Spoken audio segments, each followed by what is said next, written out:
Bonjour, le parcours aujourd'hui est celui de Jean Raspail qui va nous accompagner dans cet entretien, un entretien bien particulier à Canal Académie. Il nous fait l'amitié de sa présence. Jean Raspail, écrivain et voyageur, ainsi que vous vous définissez. Je précise qu'il existe même un site internet qui vous est consacré, Jean Raspail. jeanraspail.net, site officiel. Ce sont en quelque sorte vos admirateurs qui ont fait ce site puisque vous n'y contribuez pas du tout. Bonjour Jean Raspail. Bonjour. C'est vrai que vous n'écrivez pas une ligne sur jeanraspail.net? Non, non. D'abord, je ne sais pas le cheminement technique de cet exercice, et je n'ai pas l'intention de m'y mettre. D'ailleurs, c'est dommage, mais c'est comme ça. Et c'est un professeur de lettres très brillant qui habite Lille, auquel je rends hommage et qui a fait ça depuis quelques années. Au début, sans m'en parler d'ailleurs, mais j'ai eu la grande surprise de rencontrer des journalistes qui savaient beaucoup de choses. Et je leur ai demandé d'où ça venait, ils m'ont dit de ce site. Alors j'ai pris contact avec lui, et comme c'est un personnage très sûr, très loyal, nous nous entendons très bien, et il a quasiment carte blanche, et je débrouille très bien. La technique a du bon. Il Vous s'appelle êtes Philippe Hemsen. Philippe Hemsen, exactement.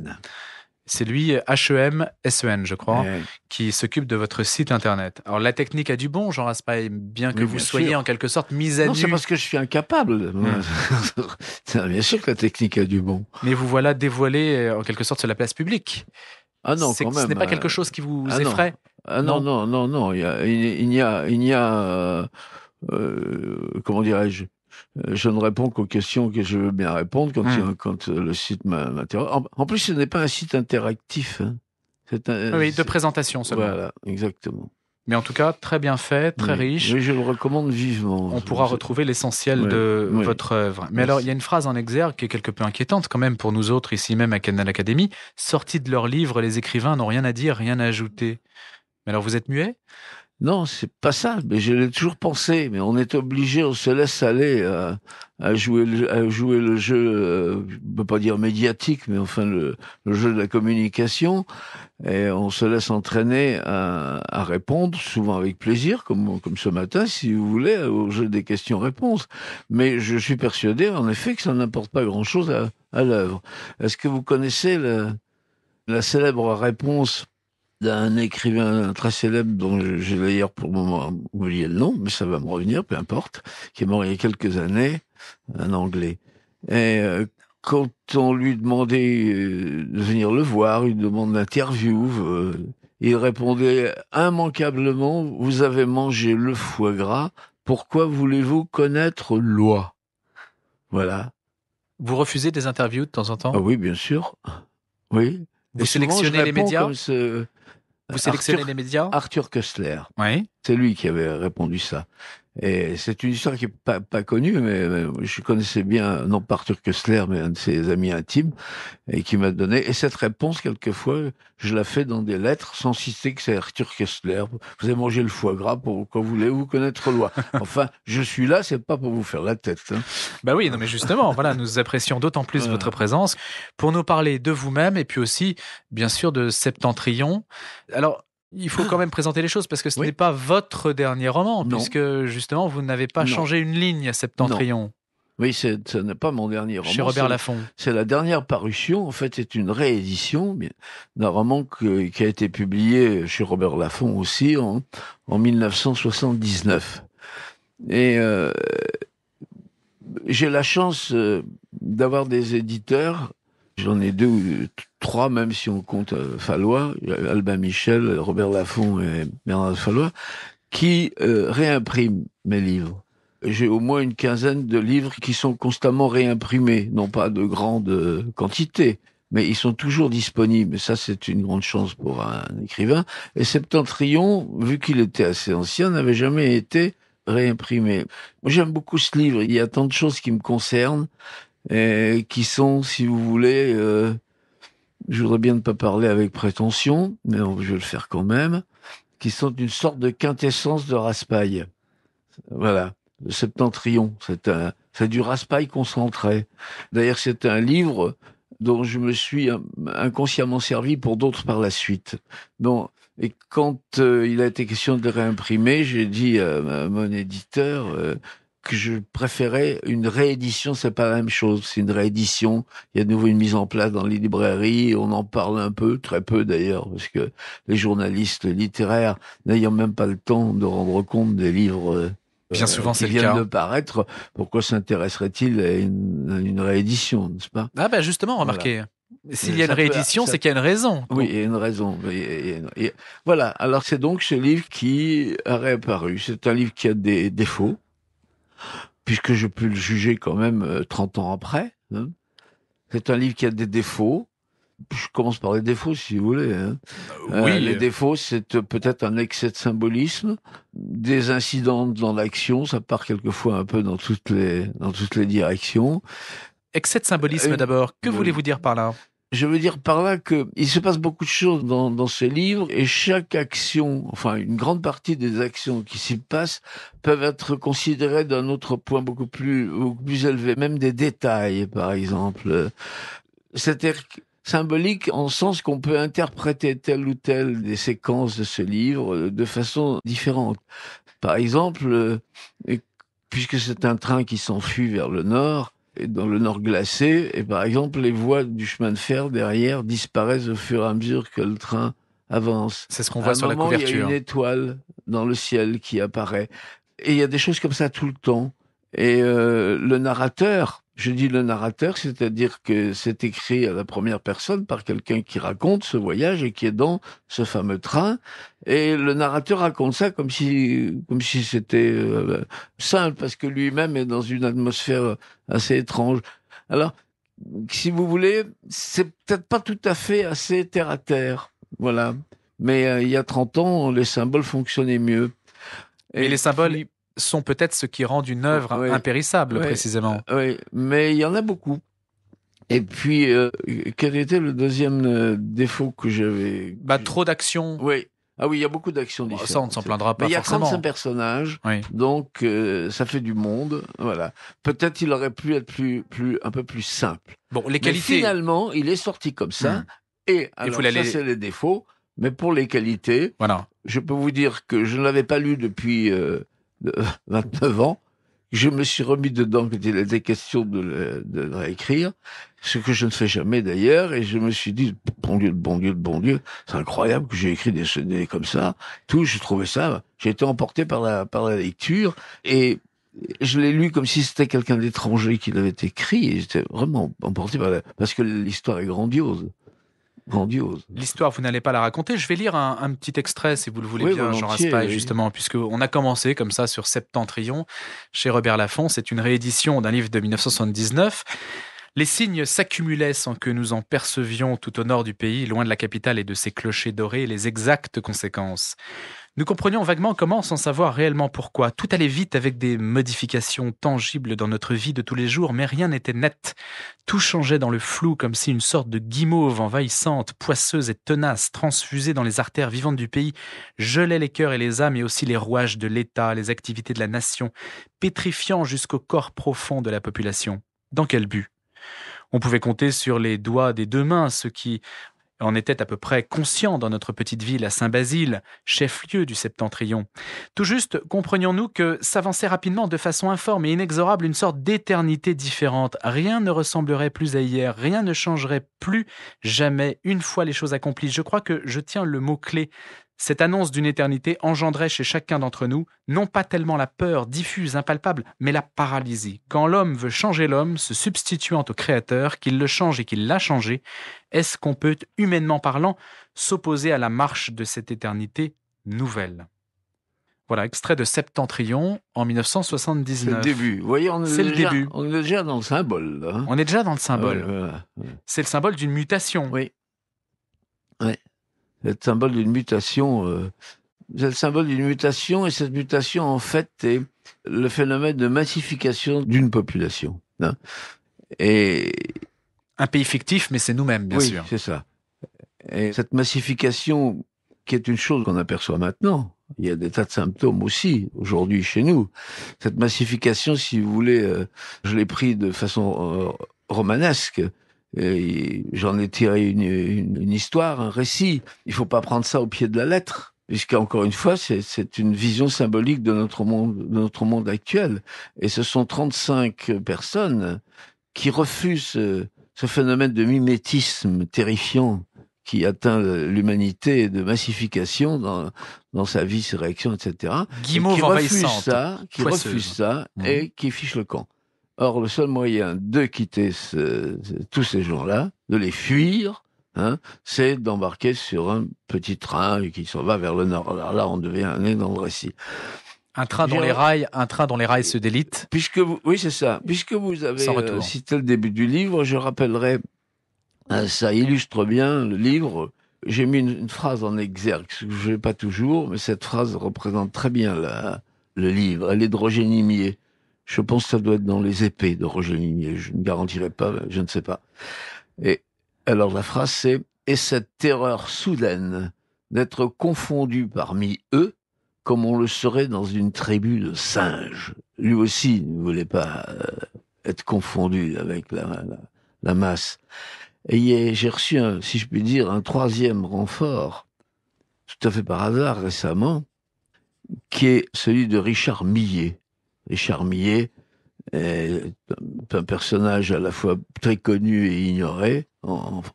Il est éditeur chez Gallimard, il a écrit quelques romans non pas pour épicieux, mais pour gens qui savent vraiment lire le français et qui aiment bien le bon français. C'est quelqu'un qui a une certaine désespérance et qui a écrit un livre que je me permets de recommander à la terre entière et qui s'appelle Le désenchantement de la littérature de Richard Millet, c'est son dernier paru chez Gallimard. Et il a été interviewé il y a peu de temps par un journal qui s'appelle La Nef. Et il dit « Je suis terrifié par la masse. Et il faut absolument que j'arrive à me situer par rapport à elle. Je suis terrifié par la masse et par, comment dirais-je, l'immense fracture, je cite de mémoire, l'immense fracture esthétique qui nous sépare de la masse. » Voilà. Nimier, Richard Millet, Raspail, il y en a d'autres finalement. Des dissidents ? C'est pas des dissidents, c'est des gens. Je dirais que c'est un thème littéraire qui doit peut-être pas être nouveau, à mon avis. Je n'ai pas fait de recherche là-dessus. Le thème qui fait qu'on finit par être absorbé par le style du temps, par les modes, par les habitudes, ce qu'on appelle aujourd'hui, si vous voulez, le consensus, le conformisme, le politiquement correct. Il y en a des quantités de choses quand même, les modes idiotes, et en plus maintenant chez nous, enfin dans le monde actuel, les pays se mettent à se ressembler à part la couleur de peau, et encore, les pays se mettent à ressembler de plus en plus, les modes de vie, l'alimentation, tout, n'importe quoi, les hôtels, les bâtiments, les rues, les bagnoles, les costumes, tout. Mais ça, c'est le monde global de l'Occident. Oui. Mais uniquement de l'Occident. Oui. Peut-être, oui, si vous voulez. Voilà. Oui, d'accord. Mais c'est mon monde à moi, l'Occident. C'est aussi celui de Nimier, celui de Richard Millet. Voilà. Et on est piégé là-dedans, dans cette guimauve. Et alors, on est bien obligé d'y vivre. C'est pas une catastrophe quand même. Mais ça mérite quelques livres pour essayer d'éclairer tout ça. Jean Raspail, votre parcours aujourd'hui, vous restez avec nous parce que vous avez soulevé quantité de questions. Jean Raspail pour ce parcours à Canal Académie, sous la coupole. Jean Raspail qui nous fait donc l'amitié de sa présence pour parler de son œuvre, bien sûr, et en particulier de Septentrion, qui est la réédition d'un ouvrage écrit en 1979, c'est aux éditions Robert Laffont. Alors Jean Raspail, puisque vous disiez que justement Septentrion, c'est la quintessence de vous-même, donc la colonne vertébrale en quelque sorte de votre œuvre, je reviens sur un point que vous avez souligné, ce mimétisme qui vous effraie et le fait que nous soyons absorbés dans des modes idiotes, dans un comportement qui est formaté constamment, tous ces conditionnements. En fait, vous n'aimez pas la société indifférenciée, c'est ça que vous n'aimez pas. Oui. C'est l'indifférence suscitée par une société de consommation, somme toute, très anonyme. Oui. Les gens croient qu'ils sont... On dit toujours qu'on est d'une période d'individualisme. C'est une blague. Alors, c'est ce que je voulais vous demander, justement. C'est une blague. Vous n'y croyez pas à ça? Ah ouais, pas du tout. Pas du tout. Là, les gens ont la cervelle complètement formatée. C'est une blague. L'identité des comportements est vraiment étonnante. On est dans la société la plus moutonnière qui est... En tout cas, je parle pour la France pour le moment. Hein. Ça me suffit déjà. Il y a 65 millions de personnes là-dedans. On est dans une société extraordinairement moutonnière, prête à être conduite un peu n'importe où. Même les réactions dont on pourrait penser que ce sont des réactions spontanées, même celles-là sont fausses. Non. Tout est de l'ordre du réflexe, du stimuli, Ouais. du conditionnement. Et la médiatisation de tout n'a pas arrangé les choses, naturellement. Je dirais même qu'elle en est en grande partie la cause, c'est sûr. Ça a multiplié le phénomène, la médiatisation de tout, la généralisation de la télévision, ce qu'on appelle le système interactif. Je supporte pas, moi, je suis pas du tout interactif. Hein. J'ai absolument pas envie d'être interactif avec quiconque, sauf ce matin, si vous voulez. Mais ce système d'être toujours en communication avec quelque chose, avec quelqu'un qui répond, de donner toujours son avis sur tout. Il y a qu'à écouter les radios maintenant, il y a 10 minutes d'interactivité par heure. Tout ça est absolument odieux parce que finalement... Sauf sur Canal Académie. Pas d'interactivité. Finalement, les gens ne se rendent pas compte qu'ils parlent tous de la même façon et qu'ils disent tous la même chose. Il y a des quantités d'exemples comme ça. Je sais pas, on peut en piquer à droite à gauche. Pardonnez-moi, mais en 79, ce n'était pas si clair que cela, quand même. Non, ça n'était pas si clair que ça, mais je suis en général toujours un peu en avance. Oui, c'est vrai. J'ai écrit d'autres livres, enfin au moins un autre, où je suis... dont on va parler d'ailleurs aussi. Bah, on peut en parler d'ailleurs dès maintenant. Orwell, c'est bien avant moi, je vous signale. Hein. George Orwell, bien avant moi. Big Brother est quand même une invention littéraire géniale qui correspond à quelque chose de concret actuellement. Oui, mais la nuance avec vous, c'est que dans Big Brother, les personnages n'adhèrent pas à leur propre servitude. D'une certaine façon, ils essaient de se retirer de l'envahissement de Big Brother. Ici, tout le monde y court. C'est un changement notable. Oui. Parce que c'est intériorisé. Oui. Alors, le camp des saints, précisément, on ne l'a pas nommé, puisque ça reste l'œuvre qui vous identifie le plus au grand public. C'est 1972, juste avant, 6 années avant Septentrion. Il y a un commentaire, justement, sur votre site. Si avec le camp des saints, Jean Raspail avait en somme signifié son adieu à un monde dans lequel il ne se sentait plus guère à sa place, avec Septentrion, il tourne radicalement la page pour s'acheminer vers un ailleurs où il se dérobera aux vains débats de société. L'ailleurs, c'est le mythe. Donc c'est un cran au-dessus, mais c'est une appréciation que vous n'accréditez pas forcément. Vous dissociez les deux œuvres quand même, hein. Le camp des saints est avant et ce n'est pas le même problème, en fait. On va aller vite là-dessus parce que d'abord beaucoup de gens savent ce que c'est que le camp des saints. On en a quand même pas mal parlé. Il a été traduit en je ne sais combien de langues. Il est toujours il y a un film toujours en librairie, enfin, il y a un film, dans le courant aux États-Unis. Il y a eu plusieurs tentatives d'accords cinématographiques et on est sans doute en train d'y arriver maintenant. John Borman, il y a pas mal d'années, voulait le réaliser, mais il fallait attendre qu'un certain nombre de tabous tombent pour qu'on puisse réaliser un film comme ça. Sur le film, vous n'en savez pas plus pour l'instant. Non, rien du tout. Mais que c'est en voie. J'ai tellement vu de choses avec le camp des saints que ça peut être manqué aussi. Mais là, la touche, si je puis dire, a l'air bonne. Le camp des saints, c'est un livre d'une simplicité. Évangélique. Non, pas évangélique. Une simplicité littéraire complète. C'est comme les trois règles dans le théâtre du XVIIe siècle. Unité de lieu, de temps et d'action. Hein.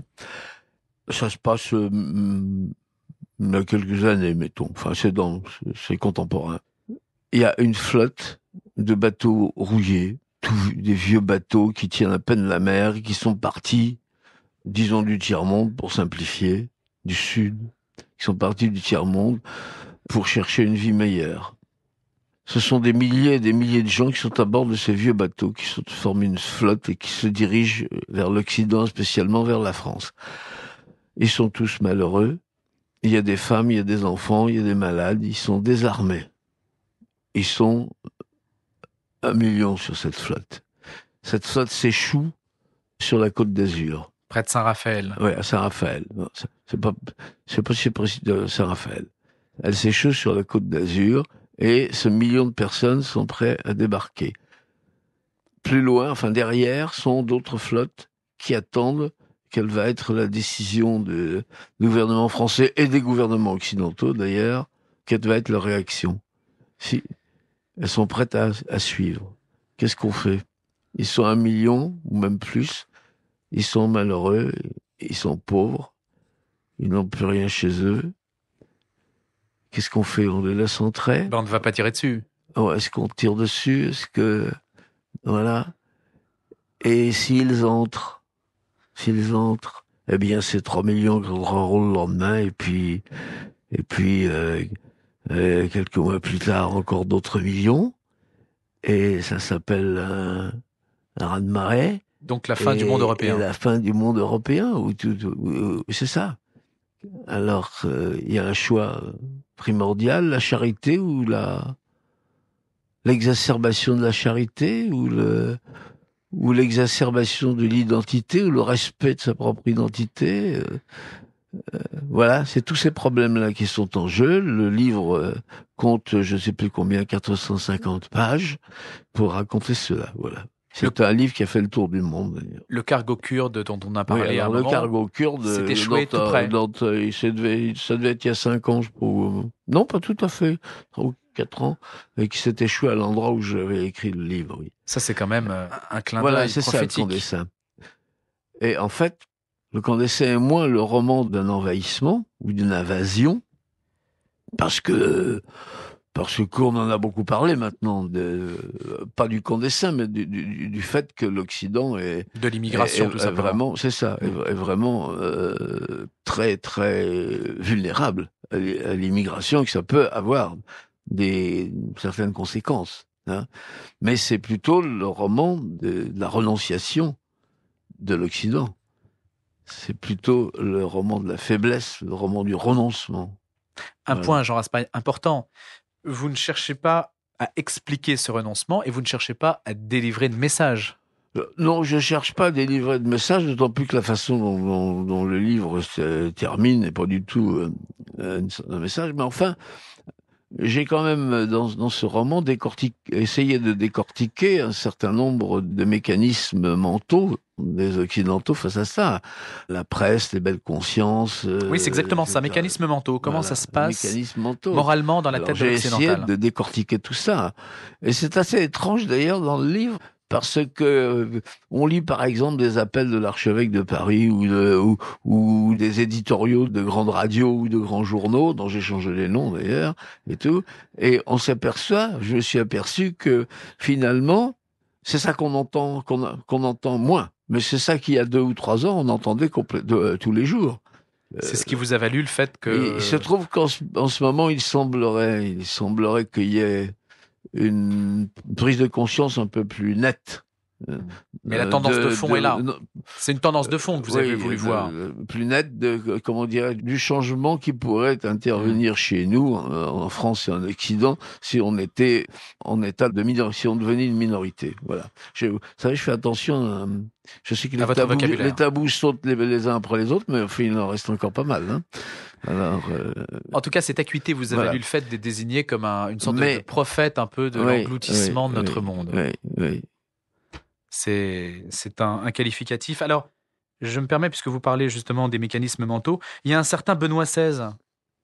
Ah, ça c'est un petit détail, ça. Oui, parce qu'il y a un pape dans le Camp des Saints. Mais il y a erreur sur la personne. Il y a un pape dans le Camp des Saints, et ce pape, naturellement, est un pape de l'époque où j'ai écrit le livre, c'est-à-dire, excusez-moi votre sainteté, mais c'est un pape assez mou, très consensuel, enfin, et je l'ai appelé, et qui, naturellement, appelle à la charité complète, il faut ouvrir nos bras, etc., tant pis pour ce qui arrivera, ouvrons, voilà. Et j'ai eu la malencontreuse idée de l'appeler Benoît XVI, à ce moment-là, en 1978. Et 1972. 72, pardon, oui, il est par en 73, le Camp des Saints, oui. Et sans imaginer qu'on aurait pu avoir un pape qui s'appelle Benoît XVI. Alors, les Polonais qui viennent de traduire Le Camp des Saints m'ont téléphoné désespérant en me disant vous pouvez pas laisser passer ça. J'avais complètement oublié, alors j'ai fait une note en disant que Donc il y a une note. Au début, vous n'avez pas changé l'édition polonaise. Non. J'ai fait une note dans l'édition polonaise. Je ne veux pas changer une ligne. Alors le pape de ce livre du Camp des Saints s'appelle toujours Benoît XVI. Et il est suivi d'une note en disant qu'il faut absolument pas le confondre avec le pape Benoît XVI actuel, pour lequel en fait j'ai le plus grand respect. Peut-être le dernier pape. Bon, un pape qui a votre assentiment, on peut le dire. Hein, il est membre de l'Institut aussi, hein, donc il est amené. Ah oui, c'est vrai. Eh ben oui. Oui. Voilà. Peut-être l'aurons-nous un jour à Canal Académie. On fera un parcours de Benoît XVI. Moi, je ne suis pas membre de l'Institut. Oui. Oui, d'ailleurs, il va falloir que vous nous racontiez un petit peu les choses, non, de ce point de vue, non ? Important. Bah, ça fait partie de votre parcours. Peut-être. Hein.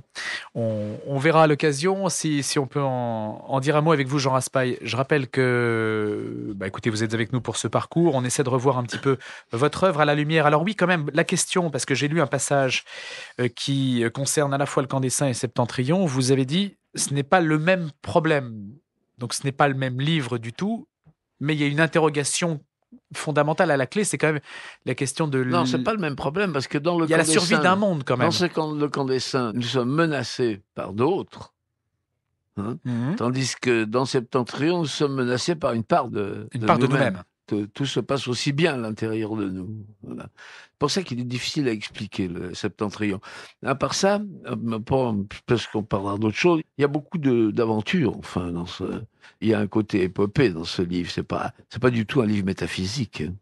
Non, c'est un livre d'action. À l'image de cette couverture, justement, qui nous emmène vers le Septentrion chez Robert Laffont. On va y venir et y revenir dans quelques instants. Jean Raspail avec parcours, c'est celui de Jean Raspail, écrivain et voyageur, qui est avec nous pour parler de son œuvre. On a beaucoup parlé de Septentrion parce que c'était une réédition, du Camp des Saints parce que c'est l'ouvrage qui vous a valu une grande renommée auprès du grand public, de nombreuses traductions, et vous nous l'avez dit car c'est une info, peut-être un film à venir dans quelques temps, mais vous n'en savez pas plus pour l'instant. J'aimerais à présent, Jean Raspail, puisque votre œuvre est tout à fait vaste, alors à la fois sur les centres d'intérêt, puis vaste pour les latitudes qu'elle concerne, parler un petit peu de vos coups de cœur, de vos coups de cœur pour des régions perdues, des régions inconnues, des régions peut-être méconnues justement parce qu'elles sont un peu éloignées, mais peut-être des régions de liberté où vous avez trouvé, vous, en tout cas, une façon de vous épanouir, même si ce n'est pas forcément un terme que vous aimez. Je retenais dans votre biographie, vous êtes toujours consul général de Patagonie ? Oh oui, jusqu'à ma mort. Ça, c'est un titre éternel. Oui. Comment ça se passe, ça, consul général de Patagonie ? C'est une... Quelles obligations ? Les obligations sont très faibles. Depuis 1977. C'est même plus tôt que ça. En fait, je connais bien la Patagonie. Je suis allé pour 30 fois. Et la première fois en 1949, n'est-ce pas ? Et la dernière en 2001. Vous voyez ce que c'est, la Patagonie ? Le cône sud. C'est le cône sud de l'Amérique du Sud. C'est quand même pas mal, parce que ça fait près de 3000 km de longueur, et ça se termine en pointe avec le détroit de Magellan. De l'autre côté, il y a la Terre de Feu, n'est-ce pas ? Et au sud de la Terre de Feu, il y a le Cap Horn. Voilà. Tout ça fait un univers très, très peu peuplé, qui autrefois était occupé par des tribus indiennes qui n'ont jamais dû se compter plus de 300 000 personnes sur cet immense pays. Ça n'appartenait pas au Chili et en Argentine auparavant. Le Chili et l'Argentine ont colonisé, sont partis à la conquête du Sud, comme il y a eu la conquête de l'Ouest aux États-Unis, que vers 1860-70. Mais c'est un pays qui faisait rêver, naturellement. Il y avait quand même des gens qui y étaient allés. On a des récits de Bougainville, du capitaine Cook, de Dumont d'Urville. Des missionnaires protestants y étaient allés aussi. Des missionnaires catholiques s'étaient essayés. Et ça a fait rêver le fils d'un paysan de Dordogne, qui était notaire à Périgueux, qui avait acheté une étude avec les fonds de son père, notaire à Périgueux, un certain Antoine, qui s'appelait Antoine de Tounens, et qui, avec quelques copains, le dimanche, rêvait de la Patagonie, et de l'Araucanie, qui est la partie de la Patagonie du côté Pacifique, et il voulait partir à la conquête de ce royaume pour aller régner sur les Indiens.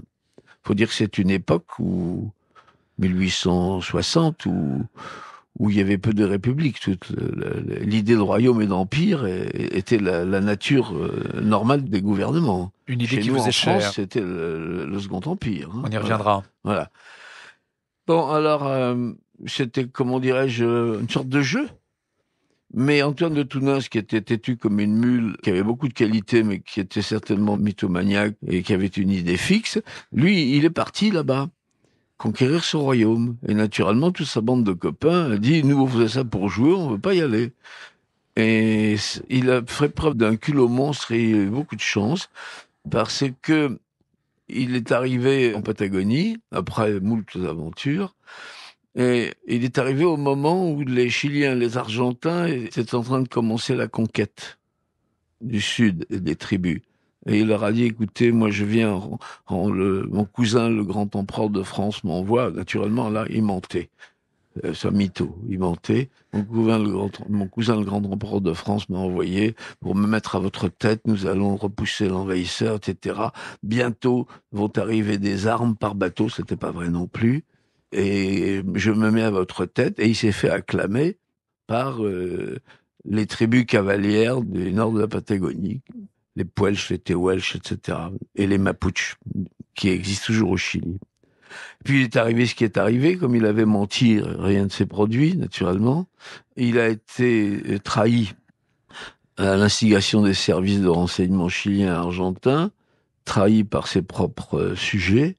Il a été arrêté, il a été mis en prison, où il est resté 1 an et demi en prison, il a été jugé, considéré par la justice comme dément, comme fou, grâce à l'intervention de la légation de France, et rapatrié en France, où il a mis le pied à terre à Brest, et il a dit « Je suis le roi de Patagonie ». Et toute sa vie, alors qu'il avait régné, si vous voulez, 3 semaines, toute sa vie, il a joué le rôle de roi de Patagonie, à Paris notamment, etc. Alors voilà, j'arrête là-dessus sur ce personnage assez étrange, avec des facettes désagréables et des facettes étonnantes, personnage très complexe, mais qui représente quand même l'accomplissement d'un rêve. Et il est heureux, si vous voulez, qu'il ait raté son coup. Parce que c'est encore plus beau. Quand il est mort dans la misère, par exemple, à Tourtoirac, en Dordogne, le petit village où il était né, il y avait simplement ses neveux, il n'a pas eu d'enfant. Il n'était pas marié. Ses neveux autour de lui, et d'ailleurs tout le monde dans le village le considérait comme un dingue. Et sa dernière parole, ça a été, il faut quand même le faire pour un mourant, ça a été, quand je serai mort, crier « Vive le roi ».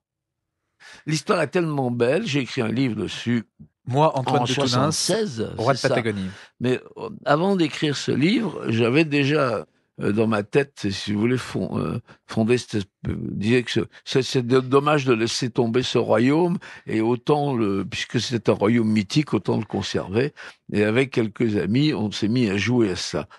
Et il se trouve que le jeu a pris une importance énorme, quasiment planétaire d'ailleurs, et que le royaume de Patagonie n'existe pas naturellement. Il n'a pas de gouvernement, il n'y a plus de roi. Le roi est Antoine de Tounens, il est enterré à Tourtoirac en Dordogne où il règne pour l'éternité, mais il est représenté non pas par une ambassade, il n'y a pas de gouvernement non plus, mais simplement un consulat général. Le consul général, c'est moi, et il y a 230 vice-consuls à travers le monde, quand même. dans beaucoup de pays étrangers, oui. Et c'est vous qui êtes à l'initiative de cette fédération, en quelque sorte ? Ça fait bouche de neige. Mmh. Alors, on avait un site, je dois vous dire, puisqu'on est sur Internet, et je l'ai fait fermer 15 jours plus tard, vu le nombre de questions idiotes et de délires qui est arrivé par flot de gens qui comprenaient rien à cette histoire-là. Faut faire très attention quand on soulève quelque chose. Donc on a fermé le site et tout se passe simplement de bouche à oreille par correspondance. Voilà. Mais, ce que vous aimez, Jean Raspail, dans cette histoire, c'est le fait d'écrire une sorte de rêve. C'est une patrie de rechange. Une patrie de rechange. Ouais. Mais c'est une chose qui ne peut exister que dans l'imaginaire. Oui. ou dans des périodes antérieures, parce qu'on n'imagine pas aujourd'hui quelque chose de ce type, ne serait-ce que réalisable, même sur le plan du rêve. Oui. D'une certaine façon. Il y a des gens qui ont essayé de faire des faux pays indépendants. Il y a eu des canulars là-dessus. Il y a une ancienne plateforme pétrolière, c'est Skyland, je crois, que c'était en genre principauté. Il y a cette espèce d'immeuble fantaisiste près de Gênes, sur la côte italienne, qui son pays s'appelle le Sévoudra, ou je ne sais plus. Oui, un village voilà, indépendant. C'est ça, voilà. Mais ça, ce sont comment dirais-je, ce sont des canulars, ça ne repose sur rien. Tandis que l'étonnant du royaume de Patagonie, c'est qu'il a existé ne serait-ce que peu de temps. Il en reste d'ailleurs des pièces de monnaie, puisque le roi a fait frapper des pièces. Il en reste une constitution, il reste des documents d'archives, il reste les décrets que le roi a pris pour s'autoproclamer roi. Tout ça est consultable. Et donc, c'est à la fois réel et on joue sur les deux tableaux, si vous voulez. Évidemment, totalement singulier. Voilà, bien sûr. Et mythique.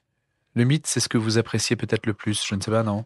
C'est une façon de... En plus, c'est une patrie de rechange. Oui. Moi, quand j'en ai marre d'être français, ce qui peut arriver quand j'entends des nouvelles qui ne me conviennent pas ou que j'estime à tort ou à raison, peu importe, que mon pays ne fait pas ce qu'il devrait faire, je me dis, après tout, je m'en fiche, je suis sujet patagon. Voilà. Vos autres terres de prédilection, Jean Raspail? Ah, écoutez, il y en a eu beaucoup. L'Amérique, bien sûr. Oui, il y en a eu beaucoup. Et le sud de la Terre de Feu, c'est une autre Patagonie. Hein. Ça n'a plus rien à voir avec Antoine de Tounas, avec les 3 dernières tribus d'Indiens nomades de la mer, qui sont disparues maintenant. Les 2 dernières sont mortes il y a quelques années. Ça, c'est une histoire fabuleuse, parce que c'est le bout du monde. Ce sont des gens qui ne faisaient pas partie de l'humanité, si vous voulez, parce qu'ils ont découvert qu'ils avaient des semblables. Simplement quand Magellan est arrivé en 1520. J'ai écrit plusieurs livres là-dessus, hein, dont je vais donner le titre parce que c'est un livre dont je suis très fier, qui s'appelle « Qui se souvient des hommes ?» Et puis il y a aussi une autre aventure que j'ai vécue en partie, c'est celle de l'Amérique française, qui est complètement négligée chez nous. En canot sur les chemins du roi. Oui, ça c'est le livre que j'ai écrit il y a 2 ans, En canot sur les chemins d'eau du roi, mais qui est le récit de l'expédition que j'avais accomplie avec 3 garçons, on était 4 donc, on avait à l'époque de 23 ans, puisque je vous parle de 1949-1950, n'est-ce pas? En canot, c'est-à-dire les canoës, pour parler français, mais on dit canot, à l'Aviron, bien entendu, et tout ceci de Québec jusqu'à la Nouvelle-Orléans, en remontant par toutes les rivières difficiles canadiennes, l'Ottawa, les grands lacs américains, Huron, Michigan, et le Mississippi jusqu'en bas. Or, c'était un voyage qui avait un sens historique très profond. C'est le chemin des Français qui ont découvert, puis, non pas, on peut pas dire colonisé, mais administré toute cette région. Il n'y a pas que le Québec qui est minuscule, si vous voulez. Si on le compare, le Québec s'arrête quasiment à Montréal, n'est-ce pas? Si on le compare à l'immensité du territoire qu'au XVIIe et au XVIIIe siècle, jusqu'au traité de Paris de 1763, c'est un territoire qui était français. C'était presque la moitié des États-Unis. Voilà.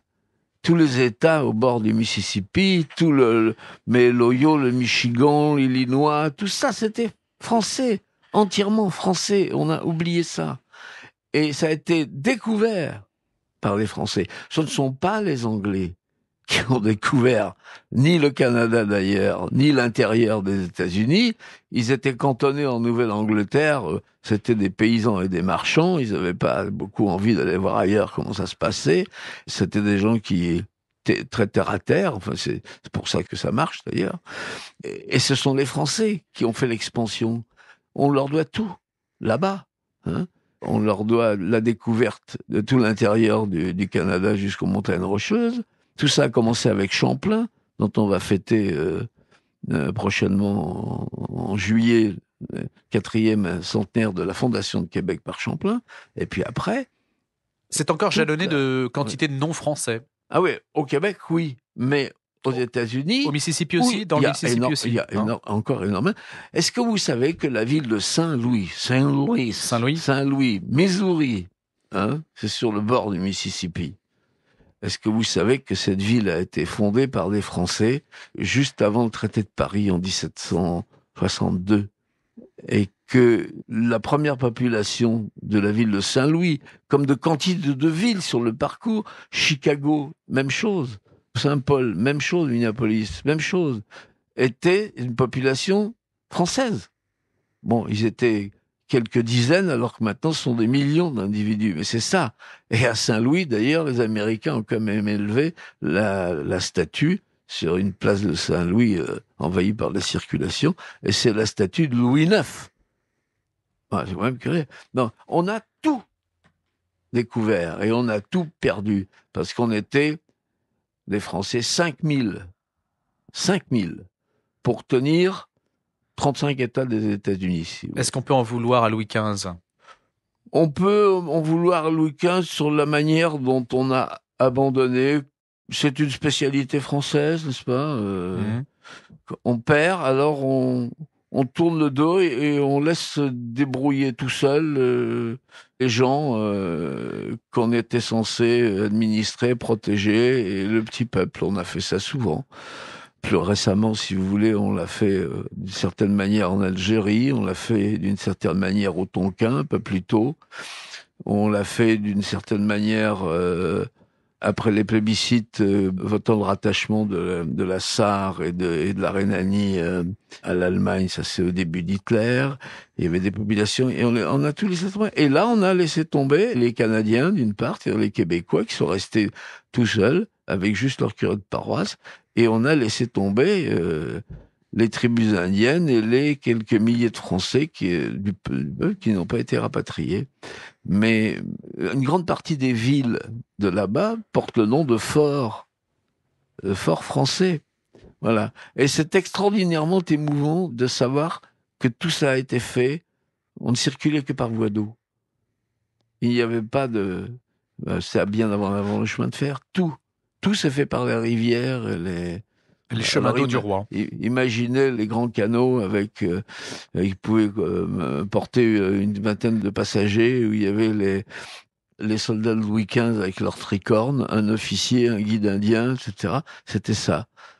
C'est l'Amérique française. Et il y a des gens qui s'en souviennent sur le parcours, et j'ai été très surpris en faisant ce voyage de retrouver des souvenirs. Aujourd'hui, ce serait possible de refaire ce qui a été fait dans les années 50 ? Difficilement. Ça serait certainement beaucoup plus facile, parce que dans les années 50, c'est même au début des années 50, 49, hein, les rivières étaient presque intactes. Je veux dire, la nature était quasiment la même que celle qu'avaient trouvée les gens au XVIIIe et au XVIIe, XVIIIe siècle. Par exemple, sur la rivière Ottawa, qui est une immense rivière qui monte et qu'on est obligé de monter à contre-courant, tous les rapides étaient là.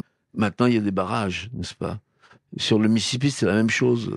C'était un fleuve très sauvage. Il est encore assez sauvage. Et on peut pas complètement domestiquer le Mississippi. Mais maintenant, on ne pourrait pas. L'ambiance serait plus du tout la même. La nature n'est plus du tout la même. Nous, on chassait pour se nourrir. Maintenant, c'est impossible. Oui, ça, c'est impossible. J'ai eu l'occasion de voir un Québécois qui est venu me rendre visite chez moi il y a quelques jours, qui a fait un peu de canoë par là-bas. Je lui racontais ça, il me dit, maintenant, c'est vrai, il y a plus, le gibier est parti. Il y en avait partout. Il suffit de lever son fusil pour tirer, et le déjeuner est tombé, enfin. Et maintenant, d'abord, on n'a pas le droit, en fait. On campait n'importe où. Les rives étaient... Tout a beaucoup changé. D'ailleurs, tout a changé dans le monde dans les 60 dernières années. On ne le reconnaît quasiment plus quand on a eu la chance de vivre quand il était encore semblable à ce qu'il était. Voilà. Jean Raspail, vous nous parlez de l'Amérique avec une certaine nostalgie, puis la nostalgie aussi d'un monde davantage préservé qu'il ne l'est aujourd'hui. Est-ce que vous ne devriez pas, pardonner la provocation de cette question, est-ce que vous ne devriez pas être un écologiste, un défenseur de l'environnement? Ah, mais ça c'est... Bien sûr que si. Oui, par exemple, c'est la seule comité auquel j'ai appartenu, c'est celui pour la défense de la Loire sauvage. Finalement, d'ailleurs, on est arrivé à quelque chose, mais maintenant, Quand on pense au Yangtze actuellement, c'est terrifiant, enfin, ce que les Chinois sont en train de faire là-bas. Bon. Avec l'immense barrage. Non, je veux pas m'arriver dans ce débat. D'abord, l'écologie est devenue un moyen dont beaucoup de gens se servent. L'eau n'est pas si pure que ça. Voilà.